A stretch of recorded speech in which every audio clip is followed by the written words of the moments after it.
Hello guys, कैसे हो आप सभी लोग। तो स्वागत है आप लोगों का नीत लव स्टोरीज में। तो लास्ट पार्ट में हम लोगों ने सुना ही था कि जो जोत होती है वो अपने काम में बिज़ी हो जाती है और जो इशू है वो इंडिया में बिज़ी होती है। तो गाइस ठीक है, विदाउट वेस्टिंग आवर टाइम सीधा बढ़ते हैं स्टोरी की तरफ। तो देखते हैं कि इन दोनों की लाइफ में और क्या क्या भसड़ मचती है। तो न्यूयॉर्क में जो है वो टाइम हो रहा होता है सुबह के 5 और इंडिया में टाइम हो रहा होता है शाम के 4। तो जो जोत है वो इसको कॉल करती है। तो जो इशू है वो जोत की कॉल पिक करती है और जोत बोलती है कि हेलो बेबी, कैसे हो। तो इशू बोलती है कि मैं ठीक हूँ, आप बताओ आप कैसे हो। तो जोत बोलती है कि मैं भी ठीक हूँ। बाय द वे, क्या कर रही थी मेरी जान। तो इशू बोलती है कि कुछ नहीं, अभी ऑफिस से फ्री हुई हूँ, घर जा रही हूँ। तो जोत बोलती है कि ओके ओके ओके, लेने आया है कोई यहाँ, अकेले जा रही हो। तो इशू बोलती है कि नहीं, आज कोई नहीं लेने आया, मैं अकेले जा रही हूँ। तो जोत बोलती है कि ओके ठीक है, कोई बात नहीं। तो इशू बोलती है कि आप बताओ आप क्या कर रही हो। तो जोत बोलती है कुछ नहीं, हाँ अभी उठी हूँ, थोड़ी देर में रेडी होंगी और ऑफिस चली जाऊँगी। तो इशू बोलते हैं कि ओके, और बाकी सब कैसा चल रहा है। तो जब बोलती है कि सब ठीक चल रहा है, बस आपको मिस कर रही हूँ। तो इशू बोलती है कि मैं भी आपको मिस कर रही हूँ। तो जो बोलती है कि बस जल्दी से जहाँ का हो जाए तो फिर मैं इंडिया आऊँगी एंड फिर हम दोनों एक साथ रहेंगे। यस। तो इशू जो है वो बोलती है। तो जोत बोलती है कि क्या हुआ, आप नहीं चाहते हम लोग मिले। तो इशू चाहती है कि किस बेवकूफ़ ने कहा कि मैं नहीं चाहती कि हम लोग मिलें। मैं चाहती हूँ कि हम दोनों जल्दी से एक साथ रहें। मैं भी आपको उतना ही मिस करती हूँ जितना आप मिस करते हो। तो जोत बोलती है कि क्या कर सकते हैं। तो इशू बोलती है कि वैसे आज आप बात करोगे। तो जोत बोलती है कि किससे। तो इशू बोलती है कि मुझसे और किससे। तो जोत बोलती है कि कर तो रही हूँ। तो इशू बोलती है कि नहीं, वो बात करोगे क्या। तो इशू जोत बोलती है कि क्यों, अभी आप कहीं जा रहे हो। तो इशू बोलती है कि नहीं, जा नहीं रही मैं, मेरे कहने का मतलब है कि क्या आप आज मुझसे लेट नाइट तक बात कर सकते हो प्लीज़। तो जो है वो बोलती है कि ओके कोई बात नहीं। तो उसके बाद ऐसा ही होता है, जो इनकी बातें चलती हैं और जो इशू होती है वो भी फिर बातें करती हैं और जो है वो कॉल कट नहीं करती और बातें करते करते जो है वो चेंज कर लेती है। और वॉशरूम में ही भाई वो बंदी अपना फ़ोन ले जाती है, कॉल नहीं कट करती, वहीं पे फ्रेश वगैरह होती है, अपने क्लोथ्स पहनती है और उसके बाद बाहर आ जाती है, रेडी होती है, ब्रेकफास्ट करती है और बातें करते करते ऑफिस चली जाती है। तो वहाँ के बज जाते हैं 10 और जहाँ के बज जाते हैं रात के 9। तो जो होती है उसके बाद वो इशू को बोलती है कि बीपी अभी मैं ऑफिस में हूँ तो कॉल कट कर दूँ। तो इशू जो है वो चाहती तो नहीं है कि कॉल कट हो जाए, बट फिर वो कुछ भी नहीं बोलती और बोलती है कि ओके ठीक है। तो उसके बाद ऐसे ही होता है, कॉल कट हो जाती है। जो होता है वो अपने बिज़नेस में बिज़ी हो जाती है और ऐसे उसकी बैक टू बैक मीटिंग्स चलती हैं। और उसके बाद इनकी जो एक और मीटिंग है वो स्टाफ के साथ अरेंज होती है और वहाँ पे जो इनके मेन स्टाफ होते हैं जो इस प्रोजेक्ट को लीड कर रहे होते हैं वो पूरी टीम बुलाई जाती है। और जो इस पूरी टीम में कम से कम नहीं तो 10 से 15 जने तो होते ही हैं। तो सबको बुलाया जाता है मीटिंग रूम में और उसके बाद जो मीटिंग है वो शुरू हो जाती है। तो जो सबको बोलती है कि attention everyone, I know that कि आप लोगों को यहाँ पे काम करते हुए बहुत टाइम हो चुका होगा।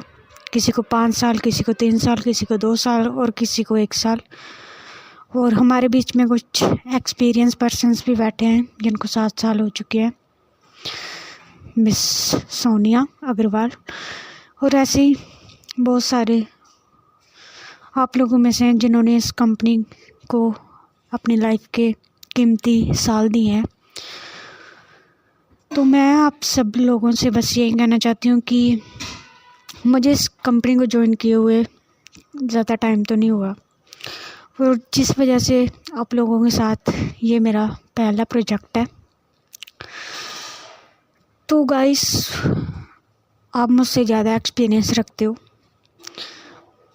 और हमने इस प्रोजेक्ट के ऊपर काम किया है, और मैं चाहती हूँ कि ये जो प्रोजेक्ट है ये डैड को एज ए गिफ्ट दिया जाए, क्योंकि अभी मेरी करियर की ये बिगनिंग है और आप लोगों के साथ भी काम करके मुझे बहुत अच्छा लग रहा है। तो मैं आप लोगों से बस ये कहना चाहती हूँ कि इस प्रोजेक्ट के ऊपर हम लोगों ने जितना भी काम किया है और आगे जितना भी काम करेंगे, तो आप लोगों में से कोई भी इस प्रोजेक्ट के ऊपर काम ऐसे ना करे कि किसी कि जैसे ये बर्डन है आप लोगों के ऊपर। इस प्रोजेक्ट के ऊपर काम ऐसे होना चाहिए कि ये प्रोजेक्ट आपका है, ये बिज़नेस आपका है और इसमें होने वाला प्रॉफिट लॉस सब कुछ आपका है।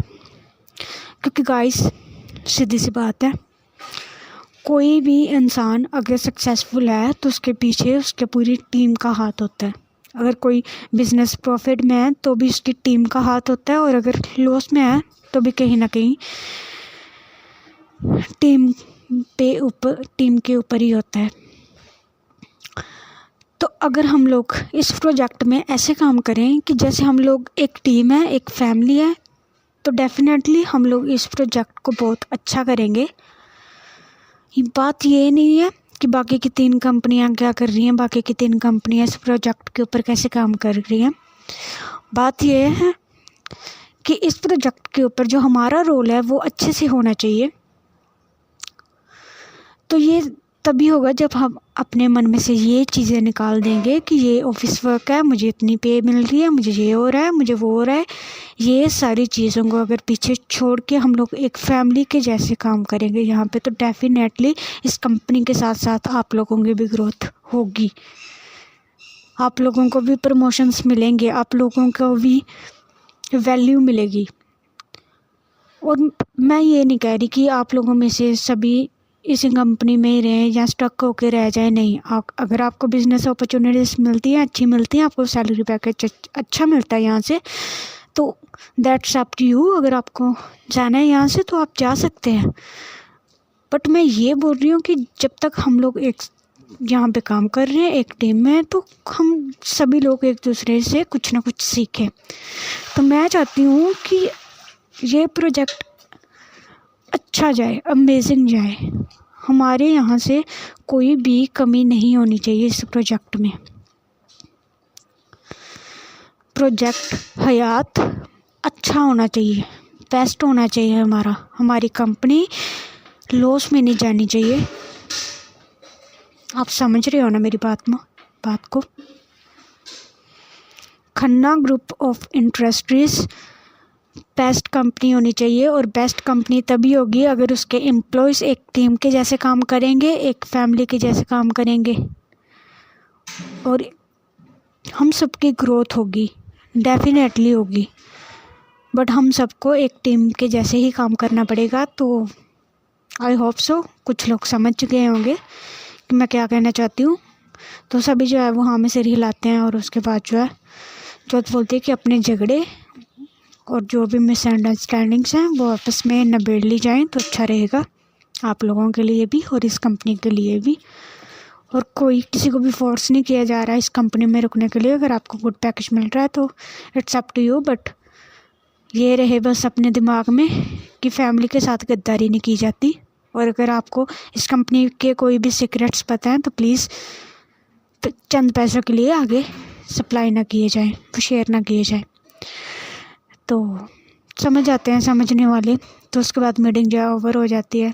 और ये मीटिंग में जोत ने ये सारी बातें इसलिए की हुई होती हैं क्योंकि कंपनी में से एक इंसान जो होता है उसे ज़्यादा पैसे ऑफ़र किए जा रहे होते हैं इनके अपोजिट पार्टी से कि इस प्रोजेक्ट को जैसे तैसे ख़राब कर दिया जाए। बट इस मीटिंग के बाद जो है जो जोत होती है वो उस पर्सन का नाम जो हितेन होता है उसकी पूरी फैमिली की बायोडाटा निकालती है। तो देखती है कि उसकी फैमिली में फाइनेंशियल कंडीशन जो है वो सही नहीं चल रही है, तो वो उनकी हेल्प करती है। और उसके बाद हितेन जो है वो खुद से आके सॉरी बोलता है कि ma'am I am really very sorry, मैंने ये सब कुछ करने के लिए सोचा था कि मैं डाटा लीक कर दूँ एंड ऑल दैट थिंग्स। तो जोत बोलती है कि इट्स ओके हितेन, तुमने अपनी गलती को माना, ये बहुत बड़ी बात है और आगे से ऐसा नहीं होना चाहिए। तो उसके बाद ऐसा ही होता है। और दूसरी तरफ जो हमारी इशू होती है वो सोच रही होती है कि कोई इतना बिजी भी कैसा हो सकता है यार। तो जो इशू होती है उसके घर पे शादी की बातें कर रहे होते हैं, उसके जो बुआ होते हैं वो उसके पापा को बोल रही होती है कि लड़की की शादी कर दो, अब ये जो भी है ये वो। तो उसके ऊपर कहीं ना कहीं वो फैमिली की तरफ से जो है वो मैरिज प्रेशर भी बढ़ाया जा रहा होता है। तो वो सभी चीज़ों को टैकल नहीं कर पा रही होती और कहीं ना कहीं वो उस रात को रोती है और वो बोलती है कि जोत मैं चाहती थी मैं आपको सब कुछ बता दूँ, मैं आपको बता दूँ कि मुझे कितना प्रेशराइज किया जा रहा है कि शादी कर लूँ ये कर लूँ, बट स्टिल मैं आपके लिए हूँ और मैं आपका साथ नहीं छोड़ूंगी। मैं नहीं चाहती आपको डिस्टर्ब करना, मैं आपको कैसे बताऊँगी मैं क्या फेस कर रही हूँ।